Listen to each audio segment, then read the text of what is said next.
We're thinking together about the Lord's Prayer, that wonderful prayer that the Lord Jesus taught his disciples to pray.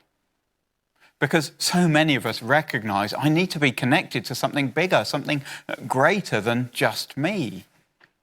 Many of us want to pray to the God who made us and who rules over our lives. And who better to teach us how than the Lord Jesus?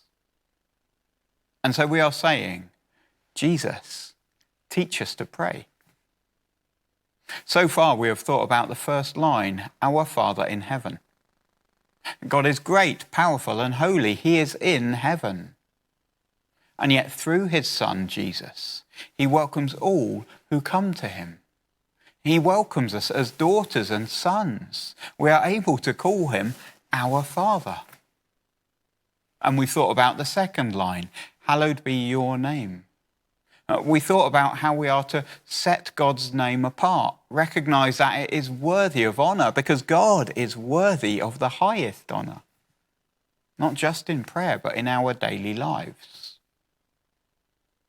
And today, let's think about the third line. Your kingdom come, your will be done on earth as it is in heaven. In these words, we are asking that God would rule more and more in our lives, that he would rule more and more in the world around us. And we're also asking that Jesus Christ would return and set up his eternal kingdom. So I need to ask a question. Do you want that? Do you want that rule over your life?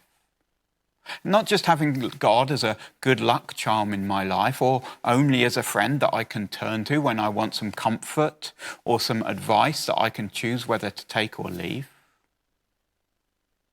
But do we want God as the master of our lives? Because if we say no to that, we can't really pray this wonderful prayer that the Lord Jesus taught. You know, I really understand why someone might not want God ruling over them. Maybe this talk of rule reminds us of slavery. People have rightly fought to end slavery and bring freedom, and the fight against people trafficking and modern-day slavery is still ongoing. Or it can be incredibly hard to think about a God who is in charge. For someone who has suffered in abusive relationships, where their partner or parent has always demanded that something is done precisely their way.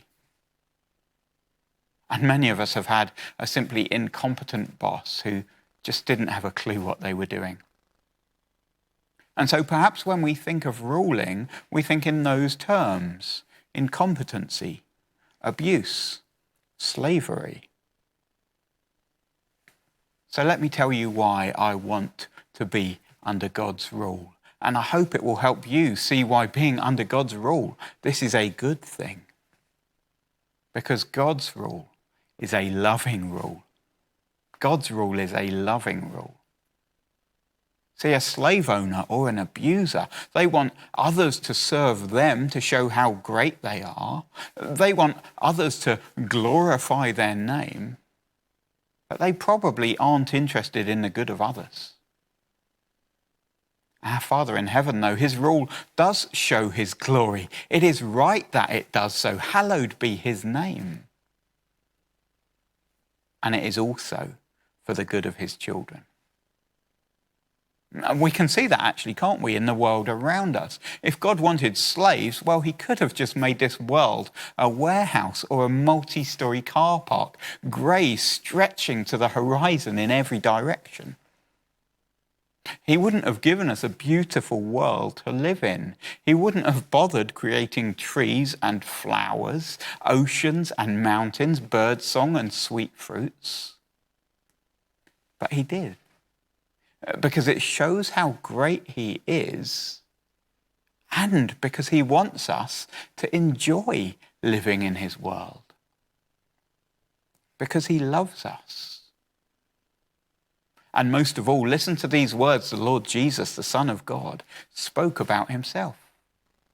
He said, the Son of Man did not come to be served, but to serve, and to give his life as a ransom for many. This tells us how loving God's rule is. He uses his power not to turn us into slaves, but he uses it to serve others.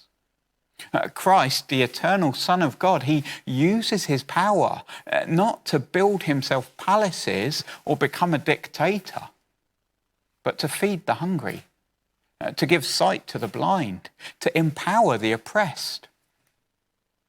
Jesus uses his power not to push us into the dirt, but himself to die and rise again, to give life to all who come to him, to raise us up out of the dirt. And so we know that his rule in our lives, it is not something that enslaves us.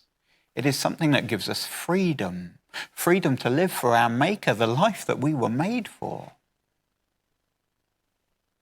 And well, of course, the God who rules over the universe, who keeps planets orbiting stars and electrons orbiting the nucleus of atoms, he knows what he is doing. He is perfectly wise. He is the least like that incompetent boss you could possibly imagine.